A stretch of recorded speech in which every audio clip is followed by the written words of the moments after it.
说到洗碗机与手动洗碗相比，不仅油污去除的更彻底，不残留洗洁精，而且还自带消杀烘干功能，让清洗后的餐具更加干净卫生。但这么好的产品，为啥就没能流行起来呢？就不能像洗衣机那样普及率那么高呢？说点不怕得罪人的话呀，还不是因为现在的厨电厂商为了赚钱，已经逐渐背离了洗碗机的初衷，产品是越做越复杂。想必买过洗碗机的人都和我有过一样的糟心经历吧？本来想解放双手，结果呢，为了摆盘花了半个小时。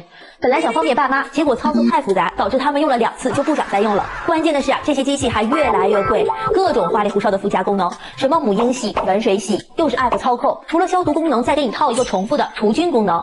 只是为了给产品的溢价增加一个噱头，也不怪被那么多人称为是智商税。当初呢，因为不懂，也是盲目跟风，买了贵价的大牌，结果是吃了大亏。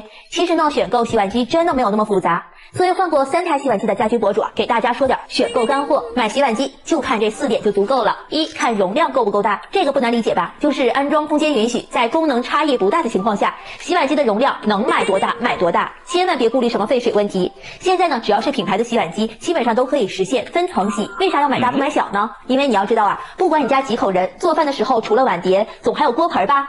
如果你家的洗碗机连锅盆都放不下，还得分开洗，甚至要单独的手洗，那你买洗碗机的意义是什么呢？2看操控够不够简单，说白了就是对老年人是不是很友好。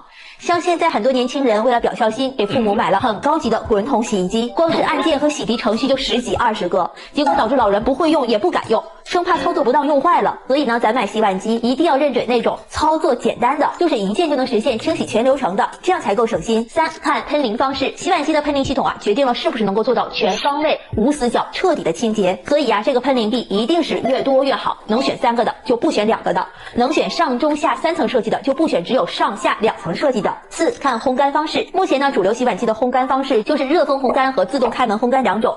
热风烘干效率快，性价比高；自动开门烘干呢，优势就是高效节能。但是如果是南方用户，每年都会经历回南天、梅雨季，就不要选自动打开舱门烘干的，更推荐选择热风烘干的，没有卫生隐患。总之呢，还是那句话，如果厨电商家全部都回归初心，洗碗机也不至于被消费者打上智商税的标签。这期视频也想给那些时而不华的品牌鸣个不停，相信不少朋友肯定都听说过以极致性价比著称的华菱空调吧。其实呢，华菱在洗碗机的赛道上也深耕多年了。近期呢，他家就推出了一款把本质功用放大到极致的洗碗机 Air15。如果你真是懒人，不想花时间又不想花冤枉钱，那趁着双11大促期间可以直接抄作业。像我家这台华菱 Air15洗碗机拥有17套超大容量，真的是巨能装，轻松可容纳多达上百件的餐具，即使是家里聚会人多的时候，碗筷也不用分开洗。而且它还是上中下3层可调节的碗篮设计，不管是深盘、咖啡杯还是高汤锅、炒锅都能放得下，彻底告别手洗。对比市面上同等价位的洗碗机，大多数只有15套，而华菱 Air15是17套，容量最大的妥妥的尖子生。在操作方面呢，更是省心，像这种傻瓜式的一键操作，即使是家里的老人和小朋友看不懂说明书，也能5秒轻松搞定洗消烘存的所有步骤。选择一键洗消烘存模式，它能够通过质感油污系统自动识别餐具的脏污程度，从而匹配合适的洗涤时间和水量。3层大一字喷淋壁设计，配合72摄氏度高温煮洗，就算再顽固的污渍也能轻松瓦解，冲洗干净。洗完自动105摄氏度热风烘干，能保证无死角、全面干燥，出来的餐具都是干干爽爽的，除菌率高达99.99%，还能去除幽门螺旋杆菌，达到4星消毒标准。有娃的家庭可以直接取代消毒柜。这种全流程一键搞定的机器啊，用起来真的很省心，中途不用开门，不需要重复操作，尤其是对于南方家庭啊特别有用，能够防潮、防菌、防小强。不得不说，它还能168小时新风换气和银离子超长抑菌，平时不用的碗筷也可以直接放在里面进行储存，想用的时候随时拿出来，方便又卫生。更关键的是它极致的性价比价格，按照这种配置，市面上同等价位的产品啊，基本上都要6、7千块，而华菱 Air15只需要4000加，真的是减价不减配，堪称业内良心。就说双11大促期间价格更优惠，而且众所周知，华菱和美的同属一个集团，都是大家比较熟悉的国货老品牌了，无论是品质还是口碑啊，都非常值得信赖。如果您是有娃家庭，或者平时工作比较忙，没有时间清洗碗筷的，那不妨考虑一下这款华菱神机 Air15洗碗机，一定不会让你失望的。目前，洗碗机行业正在国内高速的发展，洗碗机到底该不该买，该买什么样的？这是近些年装修业主最纠结的问题之一。对于这个新型的厨房电器，大家对它的评价也是2极分化。有的人说它是妥妥的收割智商税，费水费电，还没手洗得干净；有的人说它是真香机，可以彻底解放双手，用过就离不开了。那到底洗碗机究竟值不值得入手？我曾经也纠结过这个问题，但是没用过就没有发言权。最后一咬牙，花了几千大洋入手了一台目前使用半年多了，针对大家比较关心的几个问题，来客观的谈谈感受，以及教大家该如何选购一台好用的洗碗机。洗碗机到底能不能洗干净？我想大家主要是纠结洗碗机和传统的手洗相比，哪个洗得更干净？可以负责任的告诉你，洗碗机在清洗方面的技术已经很成熟，也很普及了。事实上，任何一款洗碗机产品都是要比手洗要干净得多。这个我觉得也不难理解吧。洗碗机其实就相当于手洗完之后，又用开水烫一遍，然后迅速高温烘干，就连细菌想多活一会儿都不给你机会。像我家入手的这台，用的是喷淋臂的清洗模式，采用超强高压强劲冲刷，可以说360度无死角，全方位对餐具的油污进行扫荡式清洗，即使污渍时间较长的脏碗筷都可以洗得干干净净。而且机器工作过程中用的是72度高温煮洗方式，除菌率几乎达到 99.99%， 干净又卫生，效率还高。洗碗机使用成本如何？有人说洗碗机比传统的手洗要费水费电，这其实是很多没用过洗碗机的人的一个认知误区。我给你举个例子就明白了。超大容量13套的洗碗机，一次用水仅11升，11升是什么概念呢？农夫山泉5升装大家都看过吧，大概用水量是2桶，手洗的用水量几乎是它的5倍，10桶左右，耗水量不言而喻。再说耗电量，洗一次平均用了约 1.2 度电左右，大概在7毛钱。洗碗块不同种类品牌的价格约为1到2元每块不等，用洗碗粉更便宜，每次大概3毛钱。所以一次最大量的洗碗花费在1到2元之间，加上其他洗碗耗材，就算你全年天天洗，有700-800块钱也就封顶了。所以如果说再纠结后期花费的话，建议就不要考虑洗碗机了，真的是浪费你的时间。家用选多大容量的合适？目前主流的产品就是13套、10套和8套。咱先别管台式的、水槽式的还是嵌入式的，也别管你家几口人。作为过来人，我只想说，只要厨房空间允许的情况下，能上13套的，绝不上8套的，因为小于13套的，一般这个锅、盆还有一些大东西放不进去，根本就洗不下。说实话，你有洗锅的时间，早就把碗洗干净了。所以说，不能洗锅的洗碗机坚决不要买，很鸡肋。其次，除了餐具外，如果你还想连带着把锅、锅盖、洗菜板、厨房置物架，甚至奶瓶、茶杯等一起洗了的话，那么13套是你的必选。只有都能洗，才能彻底解放双手，极大程度的提升你和家人的生活质量以及幸福感。洗碗机到底该怎么选？什么样的产品未来几年不会被淘汰？第一，首选变频，不买定频。目前洗碗机最先进的就是双区变频，比定频的清洗能力强大很多，高速变频排水效率高，而且静音能力特别突出，也更省水省电。我判断双区变频洗碗机未来10年都不会被淘汰，知道定频的要淘汰了，劝你就别往家里整了。第二，烘干模式首选热风烘干，不选余温冷凝式。冷凝式烘干相当于利于余温晾干，烘干效果差，餐具上易残留冷凝水。主流的洗碗机大多数采用的是热风烘干方式，干燥效果好，性价比高。而最高级的是经纬烘干和自动开门，这2种烘干方式大多数是高端机型，价格贵，性价比不高。第三，洗涤模式首选喷淋式，不选涡轮式。涡轮式清洗能力差，能耗高，已经快被淘汰了。目前主流机型全部采用喷淋式，实现360度无死角冲洗。现在高端机型的标志性配置就是3喷淋臂，少于3喷淋臂的建议就别选了，那就是过渡时期的产品。第四，一定要选带杀菌功能的，杜绝餐具2次污染。一个很容易被忽略的配置，一定要选清洗后可以进行一键消毒功能的 UV 紫外线杀菌或银离子杀菌都行，没有的你就别考虑了。第五，要选带保管功能的，可以完美代替消毒柜，毕竟谁都不希望把餐具洗完后还需要转移到消毒柜里去，所以一定要选带储存保管功能，可以存放餐具的洗碗机。现在主流洗碗机一般都是通过每4小时更换一次内舱空气，完全可以实现储存3天不取出，彻底解放你的双手。总结一下，我说的这几点目前是主流洗碗机的标配，建议大家可以作为选购参考。价格方面现阶段可能会稍微贵一点点，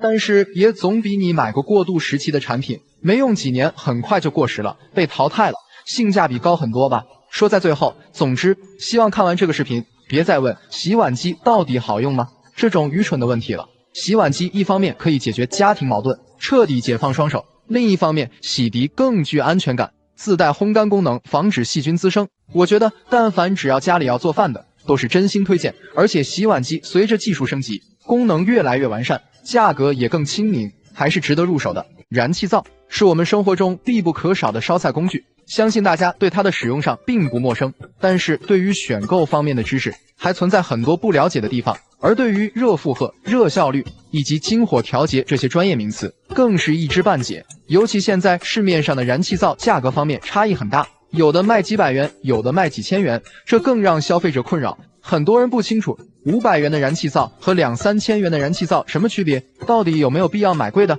我平时也比较喜欢下厨，这些年家里的燃气灶也换过2、3个，几百元和几千的都用过。本期结合自己的使用体验以及燃气灶选购方面的经验，和大家聊聊价格不同的燃气灶有什么区别。一、火力值不同。燃气灶作为直火加热的厨房用具，主要功能就是日常烹饪烧菜，因此最重要的选购参数就是看火力值，专业名词叫做热负荷。目前的燃气灶火力通常在 4.2 千瓦至 5.2 千瓦之间，价格便宜的燃气灶火力值可能会偏小一些，而贵的燃气灶一般都是 5.0 千瓦以上的大火力。要说火力大小不同，在使用时最明显的区别就是锅中的油热得快和慢，水烧开所需时间长短的不同。在我看来，火力值也没必要追求越大越好，一般来说只要达到 4.5 千瓦以上，基本就能满足日常所有烹饪场景了。除非你家是平时喜欢爆炒的家庭，那么建议直接选择 5.2 千瓦以上的。当然，燃气灶的火力也是可以调节的，越高端的燃气灶可调节范围越大。二、热效率不同。除了看火力值以外，还要看燃气灶热效率的参数。热效率是保障天然气燃烧是否充分，所以真实火力大小还要配合热效率来看。热效率越高，说明燃气被利用的越多。目前市面上一般销售最多的燃气灶，热效率通常在 60% 至 68% 左右，500多的燃气灶热效率基本在 63%， 而2、3千的燃气灶热效能可以达到 65%， 甚至更高。理论上来讲，同样是1级能效，后者在使用中更节能省气。当然，也不排除高端燃气灶因为有自己的燃烧技术，好的燃烧技术也会让燃烧效能发挥得更高。不过在我看来，热效率的高低在日常使用中并不会让你感觉有很明显的差别，所以购买时选择1级能效，热效率只要不低于 63% 这个数值，使用时就不会有太大影响。三、调火精度不同。上面也说过，燃气灶的火力是可以调节的，就使用体验上来说，高端的燃气灶在火力调节方面更加精准。比如说，我用过比较便宜的燃气灶，当我在煲汤的时候需要把火力调小，这时候如果调到很小的火，它很容易熄灭，而贵的燃气灶能维持小火持续燃烧，这也说明了高端燃气灶在精火调节的技术上更成熟。另外，价格高低不同的燃气灶在火力调节按钮上的设计也有所区别。比方说，便宜的燃气灶火力的调节就是一直旋转的那种，而高端的燃气灶一般则会有档位的旋转设计，这样也能让使用者更精准的调节火力。四、面板材质不同。燃气灶好不好用，看热负荷和热效率这2个参数就够了。但是很多人挑选燃气灶对产品外观也比较挑剔，比方说燃气灶的外观颜值，这点就要看面板材质了。市面上的燃气灶面板材质无非是不锈钢和钢化玻璃2种。不锈钢面板颜值只能说中规中矩，优点是使用寿命长，而钢化玻璃材质显然颜值更高，也更符合大众的审美。所以现在不论是几百元的燃气灶还是2、3千元的燃气灶，基本都是钢化玻璃材质。差别在于，高端燃气灶通常会采用好几层防爆钢化玻璃，在耐高温和安全性方面性能更好，但是这点其实在实际使用中影响并不大。五、炉头和火盖不同。燃气灶最关键的2个部件就是炉头和火盖，它们在价格方面就体现的比较明显了。市面上的炉头材质大致分为3种：铸铁的、铝合金的、铜的。比如说，高端的燃气灶一般都是铜的，铜材质耐高温性更强，而且不易变形，所以价格也比较高。像中低端的燃气灶用的是铝合金或铸铁的，虽然铸铁的也耐高温，但是缺点是不耐腐蚀，用久了容易生锈。不锈钢虽说耐腐，也易打理，但在耐高温性方面还是要略差一些。火盖一般基本上都是纯铜或铜合金的，显然纯铜的质量和效果最高，当然价格也偏贵，所以一般都是高端燃气灶在用。说在最后，总体来说，市面上500元的燃气灶和2、3千元的燃气灶相比，还是有一些明显的区别，比如说火力更大、热效率更高，在面板材质以及炉头和火盖材质上也做了相应的升级，让产品更高效耐用。但在我看来，燃气灶不过就是个生火炒菜的工具。其实几百块的燃气灶，只要性能参数达标，也可以满足日常烹饪需求，真没必要投入太多。高端燃气灶之所以贵，除了上述提到的几点以外，还有一部分原因来自于品牌溢价。另外，目前不论价格高低的燃气灶，在安全保护方面都不用担心，即使是200-300元的燃气灶，同样都是带有熄火保护装置的。当然，燃气灶建议还是要选择品牌的，除了技术相对成熟以外，售后方面也有保障。新房装修，厨房设计尤为重要，尤其是对于烟机灶具的选择更为关键。那究竟是选择集成灶还是选择普通的烟机灶具，相信是很多业主比较关心的问题。集成灶作为一种新式的厨电产品，大家对它的评价也是两极分化。有的人说非常好用，真是烹饪的好帮手，也有的人说这玩意就是鸡肋，妥妥的智商税。那备受关注的集成灶究竟值不值得买？它相比于普通的烟机灶具有哪些优势和不足？我家集成灶用了2年多了，本期就和大家聊聊真实的使用感受。首先和大家说一下什么是集成灶。集成灶其实就是由机顶、灶具、消毒柜、蒸箱、储藏柜、集烟枪、风轮、电机等等来组成。你可以把它理解成多种电器的集成组合，常见的就是2+X 组合，其中2代表的是烟机和灶具， X 代表是个性选择，比如集成的消毒柜、烘干柜、蒸箱、烤箱等多样化的选择，可以根据消费者的不同需求灵活搭配，满足不同家庭的使用需求。我当初为什么会选择集成灶？它的优势在哪？一、吸油烟效果好，集成灶在吸油烟方面是有绝对优势的，这主要是因为它是采用侧吸下排的方式，吸烟口离灶台会更近，完全可以真正做到油烟不过脸。目前市面上大部分的集成灶油烟吸净率都可以达到95%以上，相比于传统的烟机，无论是侧吸还是顶吸，油烟在空气中停留的距离都是过长，在这点上是无法和集成灶进行比拟的。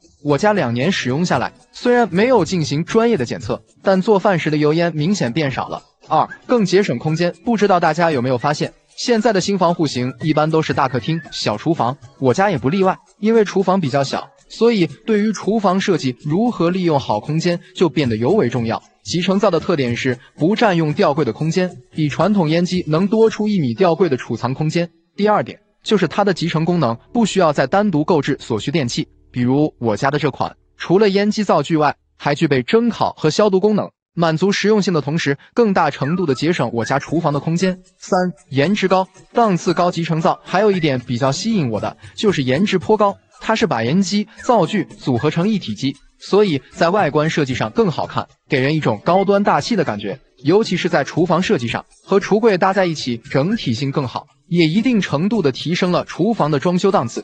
当然，每个人的审美是不同的，这也仅代表我的个人观点。集成灶这么好，为什么很多人不愿意买？它的不足之处在哪？一、价格太贵。集成灶之所以市场销量不高，最主要的原因还是价格太贵。像市面上的传统烟机，4-5千块钱价位的，基本就能买到一个不错的品牌套装，但是这个价格的集成灶，大概率只能选到个入门级别的低端产品，不但功能少，品质也很难保障。稍微带点功能的品牌集成灶，基本都在1万元以上。像我家这台当初入手时就花了12000个大洋。据我了解，这个价格的产品也是集成灶市场销售的主力军。换言之，和普通的烟机灶具相比，这个价格也确实太贵了，很多消费者根本不愿意在这方面花太多钱。2、功能实用性不高。上面也提到，集成灶是属于多种电器组合，但功能实用性并不高。比如就拿最常见的蒸烤箱和消毒柜功能来说，首先集成灶并无蒸烤技术积累，换言之，相比专业的蒸烤品牌机，在性能上还是有一定的差距的。其次，因为排烟机和机身内部管道占用很大空间，导致消毒柜或者蒸烤箱容量非常有限，主要原因是进深不足。另外，如果家庭不需要消毒柜的话，那么消毒柜的功能就显得比较鸡肋，而且也没办法改成其他的功能。3、维修比较麻烦。集成灶是一体化的集成设计，属于多模块的电器组合，这就导致后期一旦出现故障，维修更换都比较麻烦，可能一个零件坏了就会影响整机的使用。而且集成灶的内部设计也比较复杂，部分情况下可能还需要返厂维修，这就相当的麻烦了。当然，现在的主流集成灶大多数采用的是独立模块化设计，维修起来相对会省心很多。4. 有安全方面的顾虑，很多人不买集成灶，也是担心有安全问题。很多消费者对于集成灶的印象还停留在第1代产品上，那时候因为技术不成熟，确实有过爆炸的新闻。不过集成灶经过3代发展，已经可以避免深坑式集成灶的安全隐患。但是还是要提醒大家，市面上一些3无产品组装机虽然价格便宜，但是安全是没有保证的。建议大家买集成灶还是要认准大品牌，比如像美大、火星人、森哥、益田等，在产品质量和售后方面都有保障。总结一下，集成灶值不值得购买？首先，你要知道，不论是任何一种电器产品，都不可能做到100%完美。对于集成灶也是如此，有优点就会有不足，是否值得购买，完全看个人的自身条件和需求。在我看来，如果家里做开放式厨房，就比较适合选集成灶，毕竟它在吸油烟方面要强于传统烟机，而且颜值和档次也够用。另外，家里的厨房空间太小，也可以选择集成灶，空间的合理利用率更高。换言之，如果考虑购买成本，还担心后期维护问题，那不如选择传统烟机灶具更实用。烟机灶具是每个家庭厨房中必不可缺的电器之一，家里的一日3餐都要用到它。那对于抽油烟机，到底选顶吸、侧吸还是集成灶好呢？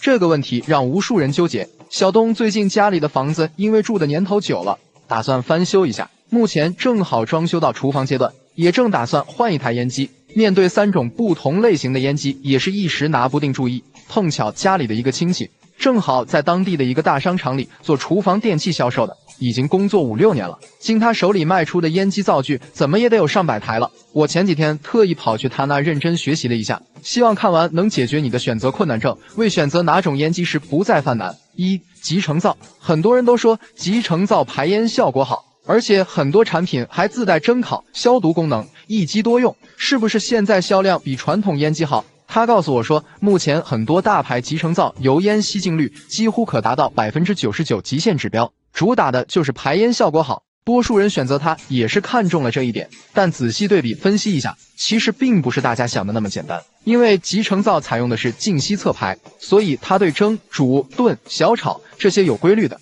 而且是固定位置的。相对温和的油烟，它的效果是最佳的。但是如果是煎、炒、烹、炸、过油爆炒这种炸开的不规则的油烟，还有需要颠勺产生的移位的油烟，这个集成灶的侧吸就不灵了。其实目前选择集成灶的还是年轻人居多，主要是有4个理由。1. 性价比高，现在年轻人都会算账，如果买集成灶可以省去1米橱柜的钱。别看集成灶动辄18000一台，但是减去做1米橱柜的成本，实际到手相当于才花了5、6千，感觉特别划算。2. 外观时尚，年轻人觉得集成灶是把烟机、灶具组合成一体机，所以设计外观上更好看。而且集成灶目前算是个新东西、新潮流，用的人不多，就是时尚。3. 功能齐全，集成灶就是把油烟机、燃气灶外加消毒柜、蒸烤箱、洗碗机等等多种电器集合成一块的新式厨房设备。对于年轻人来讲，属于一机多用，简直不要太香。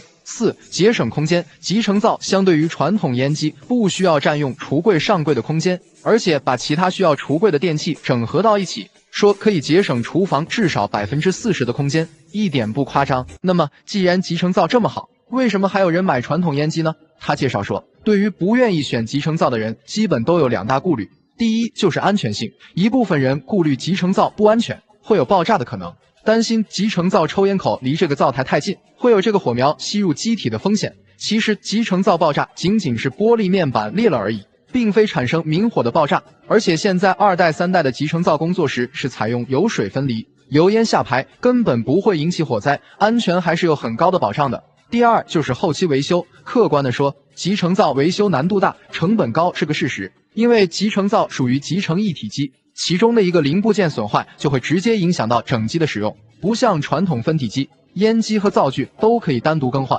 其次，集成灶是集成设计，一旦出现问题需要维修时，必须要拆机，其维护难度大，而且集成灶安装往往是嵌入橱柜里的，需要拆机检修时，很可能还要先拆除部分橱柜才能完成，这也增大了维修成本。2. 顶吸烟机，我问他，那传统烟机顶吸和侧吸哪个好？他说，不管是顶烯还是侧烯，其实是各有优缺点，不能说哪个更好，还是根据自身的家庭需求去选择。首先，顶烯烟机控烟范围更大，面对煎炒烹炸这种暴躁的油烟，它的抽油烟效果是最好的，这也是顶烯烟机最大的优点。所以说，你看饭店的后厨没有用侧烯和集成灶的，全部都是顶烯，而且款式多样，噪音小，价格通常也比侧烯、集成灶要便宜很多，2、3千就能买到一个品牌烟机。所以说，适合大部分家庭选择。3、侧烯烟机、顶烯烟机价格便宜，款式又多，那为什么要出侧烯的传统烟机呢？在消费者看来，顶烯最大的问题就是油烟需要过脸，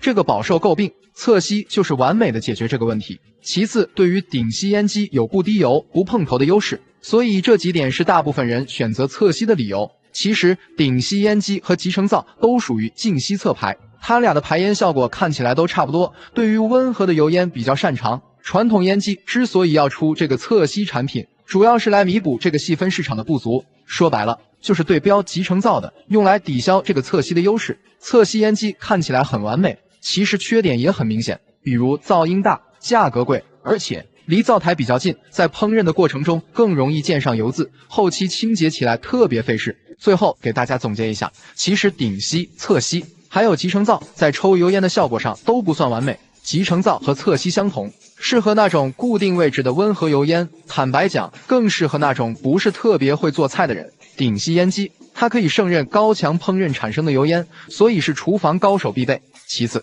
就这个产品档次而言，大家不要以价格论，因为这个集成灶它集成了多个配套产品，所以价格肯定要高于传统烟机，但这并不代表贵就是高档，其实传统烟机更高档。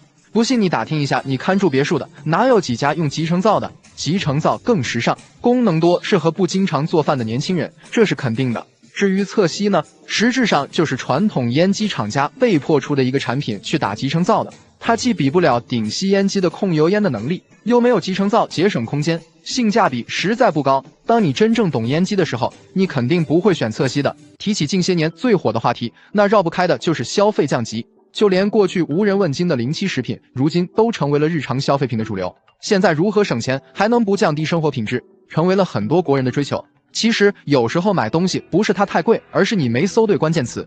这一期就给大家整理了一份按照原材料买东西的省钱攻略，咱们主打的就是消除信息差，避免让中间商挣差价。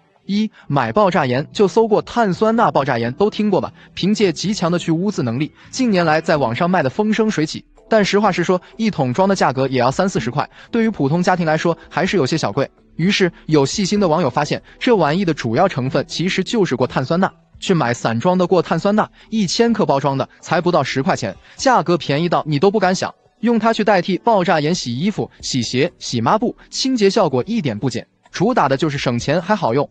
买花露水就搜 B 文案，对于南方小伙们来说，花露水真的是家家必备，它驱蚊止痒的效果真不是盖的。花露水你去超市买1小瓶装的也要卖到10几20块，真谈不上性价比。因此就有聪明的网友发现，花露水的主要原料其实是 B 文案，去买 B 文案原液，价格只要几块钱，好几年都用不完。如果按照1:9和酒精配比，就等于拥有了含量在10%的驱蚊液，驱蚊效果比花露水好不说，关键是价格还实惠。买水垢清洁剂就搜散装柠檬酸水垢清洁剂，堪称是去污界的一把手。用它清洁卫生间、洗手台、浴瓶上的顽固水垢，不仅能轻松解决，还不会伤害玻璃。但是这玩意1小瓶包装的也要卖到19块9，性价比真的很一般。和花露水同理，水垢清洁剂的主要原料就是这个柠檬酸，去买散装的柠檬酸，5斤装的才卖8块8，这价格和水垢清洁剂相比，连1折都不到，去水垢的效果也是嘎嘎好。买洗脸巾就搜美容院洗脸巾，有很多小姐妹都喜欢用洗脸巾代替毛巾，一次性的更干净卫生，而且还能2次利用，充当湿巾或抹布使用。但有一说一，质量好的洗脸巾，不管你去线下商超买还是网购，价格都不会便宜。对于洗脸巾这种消耗品，当然要选择经济实惠又好用的，比如去买美容院专用洗脸巾，一大卷10几块不到，一下子能让你用上半年。关键是吸水性和韧性也相当哇塞，而且厚实不掉毛。这个实惠的羊毛对于贫穷大学生来说真的可以薅起来。买洞洞板就搜5斤工具板洞洞板收纳置物架，确实很实用，但这东西随便一个也要大几百，真心是不便宜。但是如果你能透过现象看本质的话，你就会发现去买5金工具收纳板，同样是主打收纳功能的，那价格也就便宜多了。宽度40、高度100尺寸的才20几块，不仅厚实耐用，承重力强的也是没话说。当然，如果你还想便宜，还有10几块，还可以去搜免上墙的超市货架子，还有什么网格片、烧烤网盘、防护栏，都是超实惠的洞板平替。6. 买樟脑丸就搜香樟木边角料，常年居住在沿海城市的小伙伴们，对于樟脑丸应该都不陌生。把它放在阴暗潮湿的衣柜、抽屉里，不仅可以驱虫，还能防霉防潮、除异味。但是樟脑丸的味道比较刺鼻，很多人闻着就想吐，实在受不了。其实樟脑丸的主要原料就是香樟木，唯一的区别就是没有化学成分。所以思路打开，去买香樟木的边角料，量大又便宜，几块钱就能买到一大包。这个东西味道清香，不刺鼻，同样有防霉防虫、去异味的功效。有需求的朋友真的可以放心冲。7. 买空气净化器就搜 DIY 净化空气机，万万没想到，只要思路打开，大几千的家电也根本坑不了你的钱。对于刚装修完新房的业主以及养宠物的家庭来说，空气净化器那真的是刚需。但这种小家电你去网上买，没个1、2千根本下不来。但是用过的人都知道，它过滤效果的好坏主要靠的就是滤芯，所以咱们不如配件散装买更划算。你去搜 DIY 净化空气滤芯加上风机，一整套下来才70、80块。说白了，这就是个简装的空气净化器，除了样子有点简陋以外，其他该有的净化、吸毛等过滤功能，它真的是一样也不少。关键是价格便宜，可以常用常换，也不心疼。结语，当然按照原材料买东西的省钱妙招远远不止这些，比如家家必备的洗衣液，可以去搜洗衣液母料，大部分的酒店用的都是它。同理，买洗洁精就搜洗洁精母料，原本是很多大型餐饮店用的，清洁效果可想而知。自从知道了这些省钱攻略，感觉以前真的是白白浪费了很多钱。